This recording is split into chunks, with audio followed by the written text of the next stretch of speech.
Сәлем ақылды балақайлар, бізбен бірге әлемді тануға дайынсың ба? Ендеше кеттік. Бүгінгі шығарылымда жапырақтар неге сарғаяды деген сұрақтың жауабын іздейтін боламыз.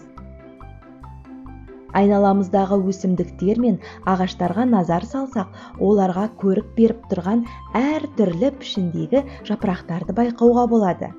Өсімдіктер осы жапырақтар арқылы тыныс алады. Олар көмірқышқыл газын жұтып бізге қажетті оттегіні бөліп шығарады.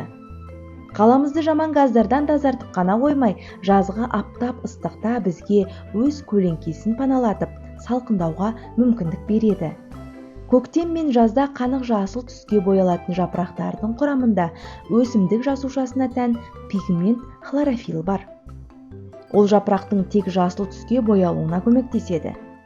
Ал күз келісімен өсімдіктер қысқа дайындығын бастайды. Қоректік заттар жапырақтардан бұтаққа, діңі мен тамырына баяу жылжиды да қатал суыққа төтеп бере алатындай қор жинайды. Күн сәулесі аз түсетіндіктен қоңыр салқын ауа райы өсімдік жапырақтарының жарқын жасыл түсінің жоғалуына себеп болады. Жапырақтардың қоректік заттарының энергиясы таусылған сәтте хлорофилл синтезі де тоқтайды. Ал қалған хлорофилл шетінен ыдырай бастайды. Сосын басқа түсті пигменттер түзіледі. Осылайша ағаштар мен өсімдіктердің жапырақтары сары немесе қызыл түстерге боялады.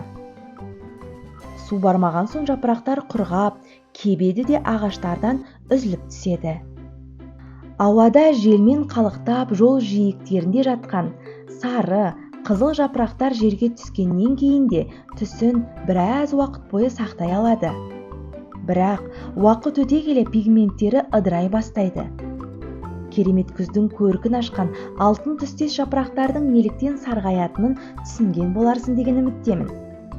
Достар, бұл шығарылым сендерге ұнады деген ойдамын. Басқа да қызықты ақпараттарды білгің келсе, каналға жазылып, лайк басып, комментарий қалдыруды ұмытпа. Келесі кездескенше.